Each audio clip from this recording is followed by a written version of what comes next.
사명자의 마음이라는 말씀으로 함께 말씀 나누겠습니다. 사명자의 마음. 우리가 예수를 믿고 살아갈 때 저와 여러분들은 예수님을 따르는 거룩한 믿음의 사명자인 줄 믿습니다. 믿으십니까? 저에게도 사명이 있고 여러분들에게도 사명이 있다라는 말이에요.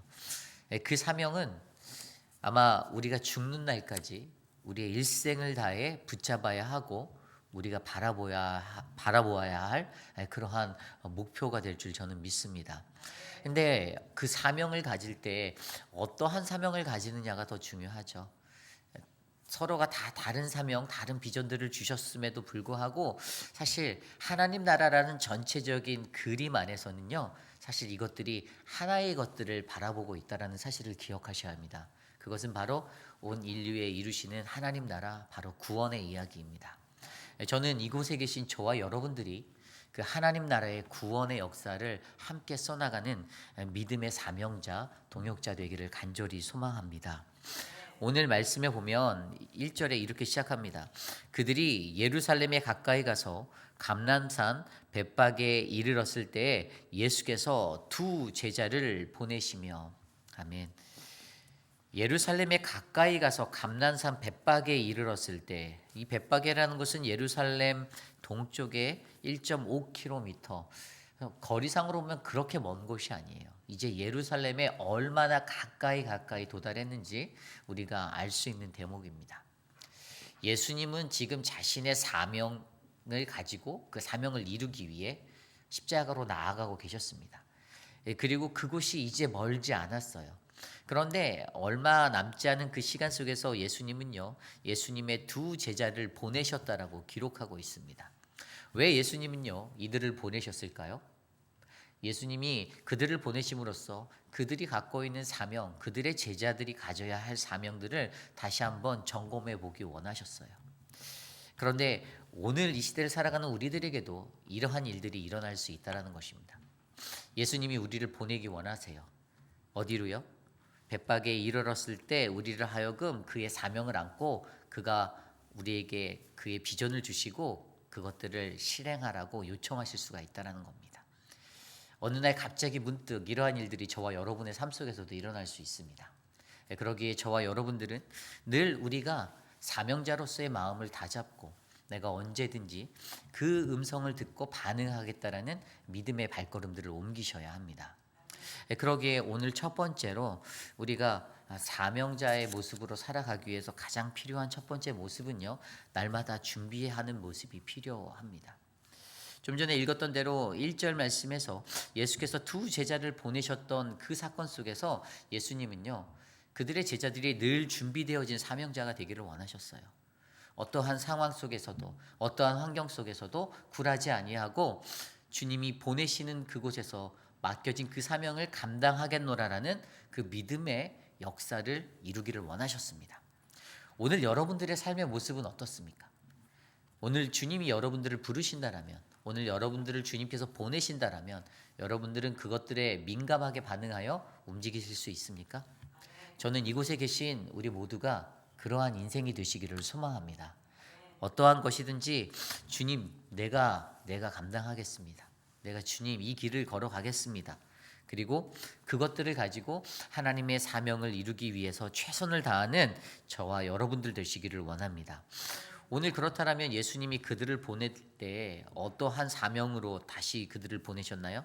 그들을 마을로 파송하여 주셨던 게 2절이에요. 이르시되 너희는 맞은편 마을로 가라. 그리하면 곧 메인 나귀와 나귀 새끼가 함께 있는 것을 보리니 풀어 내게로 끌고 오라. 아멘. 오늘 두 번째로 저와 여러분들 우리가 가져야 하는 사명자의 모습은요, 주인의 권리를 인정하는 자입니다. 주인의 권리를 인정하라. 이 질문, 이 요청을 받았을 때 제자들이 이런 생각을 할 수도 있겠죠. 지금 무슨 얘기를 하는 거야? 나보고 도둑질을 해오라는 건가? 라는 생각을 할 수가 있습니다. 그런데 오늘 이 이야기 속에서 우리에게 보여주는 것은 그 모든 것이 누구의 것인가를 조명해 볼 수 있는 마음을 이해해야 합니다.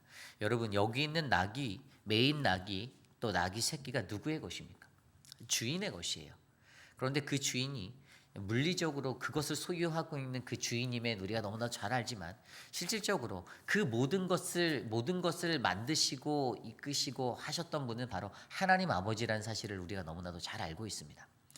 그런데 이것들을 그냥 인간적인 생각으로 바라보면 아니 저 사람이 나한테 도둑질을 시키네라고 예수를 향하여 다른 생각을 가질 수 있지만 오늘 예수님께서는 그것이 바로 나의 것, 아버지의 것, 나의 것이다라고 외치는 것입니다.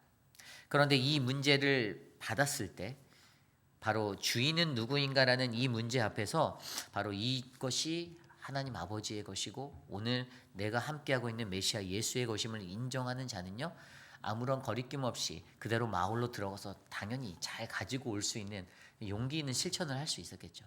하지만 반면에 그러지 못했던 제자들이었다라면 어떻게 했을까요? 망설이고 또 망설이고 할까 말까 해야 하나 하지 말아야 하나.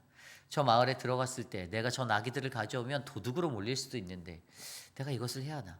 왜 예수님은 나에게 도둑질을 시키는 것인가라는 갈등을 하며 그렇게 보내게 되었을 것입니다. 그래서 오늘 사명자로 부르심을 받은 저와 여러분들에게도 가장 중요한 것은 우리가 이 땅에서 사명을 감당할 때에 주인이 누구인가를 정확히 아셔야 합니다.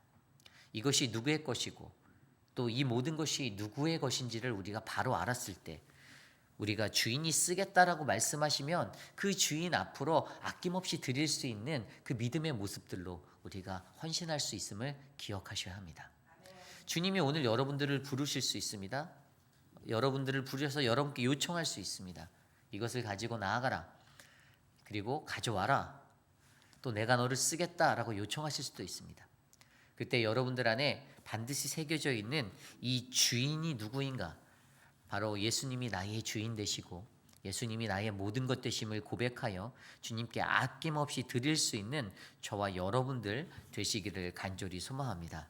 이것이 오늘 말씀의 두 번째 바로 사명자의 올바른 모습, 바로 주인은 누구인가를 아는 것입니다.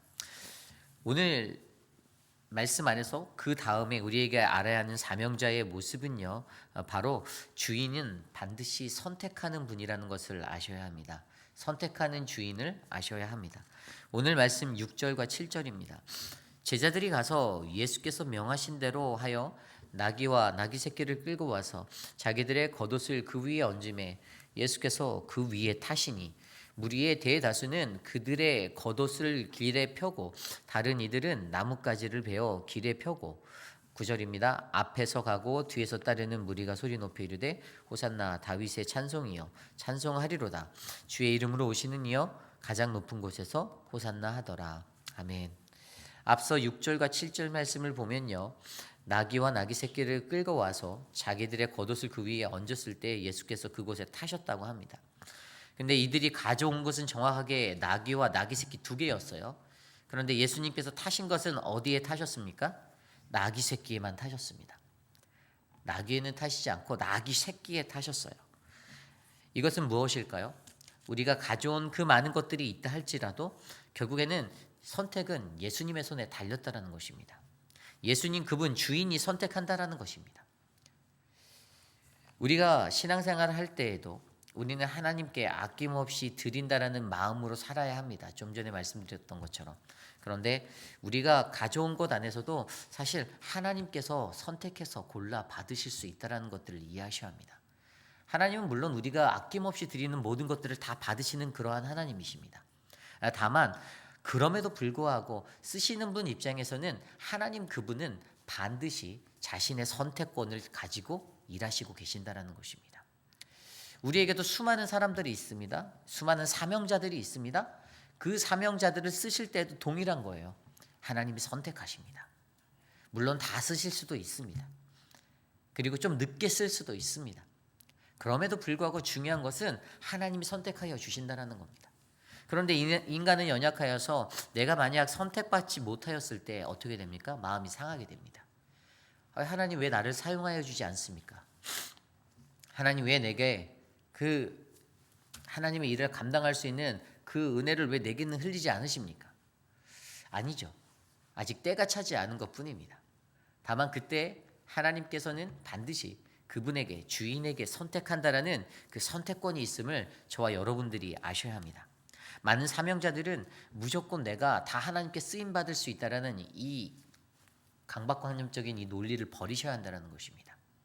우리가 하나님 앞에 쓰일 때는 당연히 그 때에 맞는 때가 있고, 그리고 하나님께서 그때에 올바른 선택으로서 우리들을 하나님 나라의 사역에 사용하여 주실 것입니다.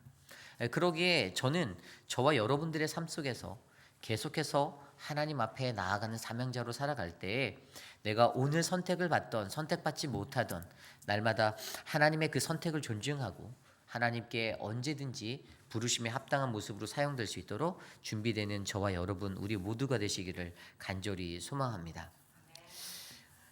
오늘 말씀을 통하여서 우리가 바라본 것은요, 사명자로 살아가는 인생들은 어떤지를 생각해 보고 있습니다. 과연 그렇다면 오늘 여러분들, 저와 여러분들은 그 사명자로서 잘 준비되어져 있는 모습을 가지고 살아가십니까? 여러분들은 주인이 누구인지를 잘 알고, 그리고 주인의 선택이 어떠한 것인지를 바르게 깨달은 사명자가 되어서 이 길을 걸어가십니까? 그런데 오늘 말씀에 보면 좀 전에 읽었던 9절 말씀에도 믿음의 백성들, 그 하나님의 사람들, 예수의 메시아를 기다리던 사람들이 사명자에 대해서 잘못된 모습을 안고 살아가는 것들이 눈에 확 들어와요. 그게 바로 9절에 읽었던 대로 무리가 소리를 높여 이르되 호산나 다윗의 자손이여 찬송하리로다라고 환대하는 모습을 바라봅니다. 왜 이들이 이러한 환대의 소리를 환호성을 질렀습니까? 그것은 그들이 예수가 누구인지 제대로 알지 못하였기 때문입니다.